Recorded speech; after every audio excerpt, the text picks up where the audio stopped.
In a small part of the city, west of Washington Square, the streets have gone wild. They turn in different directions. They're broken into small pieces called places. One street goes across itself 1 or 2 times. A painter once discovered something possible and valuable about this street. Suppose a painter had some painting materials for which he had not paid. Suppose he had no money. Suppose a man came to get the money. The man might walk down that street and suddenly meet himself coming back without having received a cent. This part of the city is called Greenwich Village, and to old Greenwich Village the painters soon came. Here they found rooms they liked, with good light and at a low cost. Sue and Johnsy lived at the top of a building with 3 floors. One of these young women came from Maine, the other from California. They had met at a restaurant on 8th Street. There they discovered that they liked the same kind of art, the same kind of food, and the same kind of clothes. So they decided to live and work together. That was in the spring.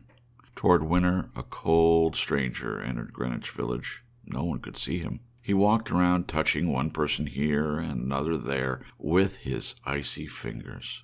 He was a bad sickness. Doctors called him pneumonia. On the east side of the city he hurried, touching many people, but in the narrow streets of Greenwich Village he did not move so quickly. Mr. Pneumonia was not a nice old gentleman. A nice old gentleman would not hurt a weak little woman from California. But Mr. Pneumonia touched Johnsy with his cold fingers. She lay on her bed almost without moving, and she looked through the window at the wall of the house next to hers. One morning the busy doctor spoke to Sue alone in the hall where Johnsy could not hear.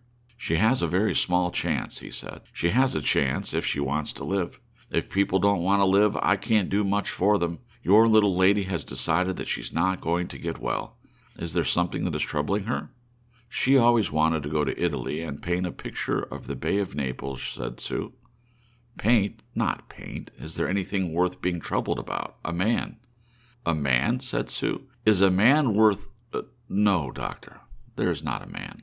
"It is weakness," said the doctor. "I will do all I know how to do. But when a sick person begins to feel that he's going to die, half of my work is useless. Talk to her about new winter clothes. If she were interested in the future, her chances would be better." After the doctor had gone, Sue went into the workroom to cry. Then she walked into Johnsy's room. She carried some of her painting materials, and she was singing. Johnsy lay there, very thin and very quiet. Her face was turned toward the window. Sue stopped singing, thinking that Johnsy was asleep. Sue began to work, and as she worked, she heard a low sound. Again and again, she went quickly to the bedside. Johnsy's eyes were open wide. She was looking out the window and counting back. 12, she said, and a little later 11, and then 10, and 9, and then 8, and 7, almost together. Sue looked out the window. What was there to count? There was only the side wall of the next house a short distance away. The wall had no window. An old tree grew against the wall. The cold breath of winter had already touched it. Almost all of its leaves had fallen from its dark branches. "What is it, dear?" asked Sue. 6, said Johnsy in a voice still lower. "They're falling faster now. 3 days ago there was almost 100. It hurt my head to count them, but now it's easy. There goes another one. There are only 5 now." "5 what, dear? Tell your Sue." "Leaves on the tree. When the last one falls, I must go too. I've known that for 3 days. Didn't the doctor tell you?" "Oh, I never heard of such a thing," said Sue. "It doesn't have any sense in it. What does an old tree have to do with you or with your getting well? And you used to love that tree so much. Don't be a little fool. The doctor told me your chances for getting well. He told me this morning. He said you had very good chances. Try to eat a little now, and then I'll go back to work. And then I can sell my picture, and then I can buy something more for you to eat to make you strong." "You don't have to buy anything for me," said Johnsy. She still looked out the window. "There goes another.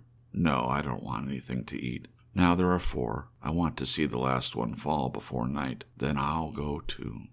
"Johnsy, dear," said Sue, "will you promise me to close your eyes and keep them closed? Will you promise not to look out the window until I finish working? I must have this picture ready tomorrow. I need the light. I can't cover the window." "Couldn't you work in the other room?" asked Johnsy coldly. I'd rather be here by you, said Sue, and I don't want you to look at those leaves. Tell me as soon as you've finished, said Johnsy. She closed her eyes and lay white and still, because I want to see the last leaf fall. I've done enough waiting. I've done enough thinking. I want to go, sailing down, down like one of those leaves. Try to sleep, said Sue. I must call Berman to come up here. I want to paint a man in this picture, and I'll make him look like Berman. I won't be gone a minute. Don't try to move till I come back. Old Berman was a painter who lived on the first floor of their house. He was past 60. He had had no success as a painter. For 40 years he had painted without ever painting a good picture. He had always talked of painting a great picture, a masterpiece, but he had never yet started it. He got a little money by letting others paint pictures of him. He drank too much. He still talked about his great masterpiece, and he believed that it was his special duty to do everything possible to help Sue and Johnsy. Sue found him in his dark room, and she knew that he'd been drinking. She could smell it. She told him about Johnsy and the leaves on the vine. She said that she was afraid that Johnsy would indeed sail down, down like the leaf. Her hold on the world was growing weaker. Old Berman shouted his anger over such an idea. What? He cried. Are there such fools? Do people die because leaves drop off of a tree? I've not heard of such a thing. No, I will not come up and sit while you make a picture of me. Why do you allow her to think such a thing? That poor little Johnsy. She is very sick and weak, said Sue. The sickness has put these strange ideas into her mind. Mr. Berman, if you won't come, you won't. But I don't think you're very nice. This is like a woman, shouted Berman. Who said I will not come? Go, I come with you. For half an hour I've been trying to say that I will come. God, this is not any place for someone so good as Johnsy to lie sick. Some day I shall paint my masterpiece, and we shall all go away from here. God, yes. Johnsy was sleeping when they went up. Sue covered the window and took Berman into the other room. There they looked out the window fearfully at the tree. Then they looked at each other for a moment without speaking. A cold rain was falling, with a little snow in it, too. Berman sat down, and Sue began to paint. She worked through most of the night. In the morning, after an hour's sleep, she went to Johnsy's bedside. Johnsy, with wide-open eyes, was looking toward the window. I want to see, she told Sue. Sue took the cover from the window. But after the beating rain and the wild wind that had not stopped through the whole night, there still was one leaf to be seen against the wall. It was the last on the tree. It was still dark green near the branch, but at the edges it was turning yellow with age. There it was hanging from a branch nearly 20 feet above the ground. It is the last one, said Johnsy. I thought it would surely fall during the night. I heard the wind. It will fall today, and I shall die at the same time. Dear, dear Johnsy, said Sue. Think of me. If you won't think of yourself, what would I do? But Johnsy did not answer. The most lonely thing in the world is a soul when it is preparing to go on its far journey. The ties that held her to friendship and to the earth were breaking one by one. The day slowly passed. As it grew dark, they could still see the leaf hanging from its branch against the wall. And then, as night came, the north wind began again to blow. The rain still beat against the windows.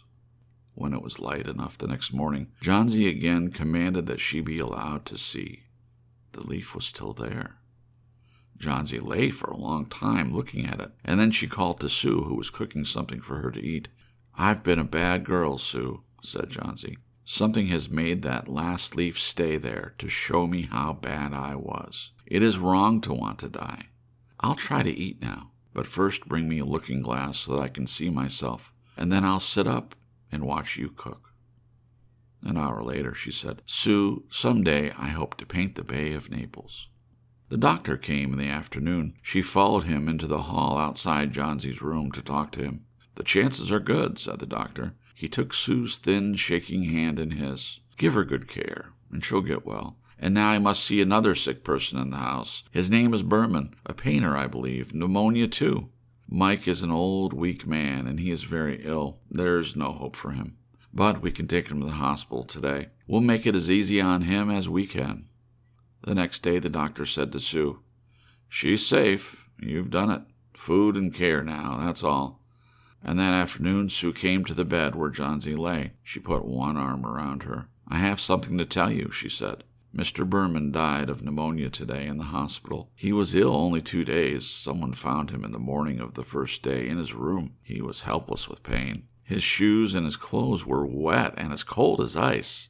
Everyone wondered where he had been. The night had been so cold and wild, and then they found some things. There was a light that he had taken outside, and there were his materials for painting. There was paint, green paint and yellow paint, and— Look out the window, dear, at that last leaf on the wall.